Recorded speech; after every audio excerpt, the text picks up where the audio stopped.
Hi పూజిత, ఏంటి నువ్వు బస్సులో రావంతం లేదా? నేను బస్సులో చూసి 1 వీక్ అయింది.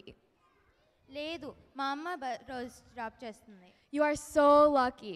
మా అమ్మ చాలా ఎర్లీగా ఆఫీస్కి వెళ్తుంది. ఈ స్కూల్ ఇయర్ అస్సలు బాగాలేదు. ఒక పెద్ద బుల్లి గ్రూప్ తయారైంది. I wish I get a ride every day. అదేమీ కాదు, మా అమ్మ కూడా బస్సులో వెళ్ళమంటుంది. మనం ఆ బుల్లీస్ని ఏదో ఒకటి చేయాలి. నేను ఒకసారి బస్ డ్రైవర్కి కంప్లైంట్ చేద్దామని ట్రై చేశా, కానీ బస్ చాలా రష్గా ఉంటుంది. ఆ డ్రైవర్ కూడా సరిగ్గా పట్టించుకోలేదు.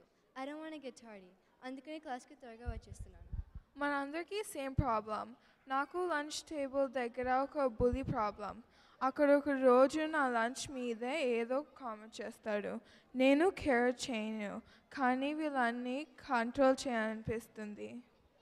నాకు జిమ్ లాకర్ దగ్గర ఏదో ఒక ప్రాబ్లం. ఇప్పటికీ 2 సార్లు నా లాకర్ కోడ్ బ్రేక్ చేశారు. నా ఫ్రెండ్ యాషిది కూడా. వాహనం ట్రాక్ చేయటం కష్టంగా ఉంది. ఎలాగైనా పట్టుకొని కంప్లైంట్ చేయాలి. I feel so helpless. నాకు సపోర్ట్ కావాలి. ఏమీ చేయాలో ఐడియాస్ కావాలి. చాలా ఇరిటేటింగ్గా ఉంది నాకు. మనమందరం కలిసి ఏదైనా చేయాలి. ఐక్యమత్యమే మహాబలం అని పంచతంత్రం స్టోరీ విన్నారా? మా టీఏజీసీలో ఒక స్కిట్ కూడా చేశారు. దానిలో టీమ్వర్క్ మీద మంచి మెసేజ్ ఉంది. ఆ వీడియో నీ దగ్గర ఉందా? ఉంది. ఈరోజు స్కూల్ తర్వాత మీ ఇంట్లో కలుసుకొని ఆ వీడియో చూద్దాం. అది మన ప్రాబ్లమ్ సాల్వ్ చేస్తే నేను కూడా వస్తాను. Let's meet at my house.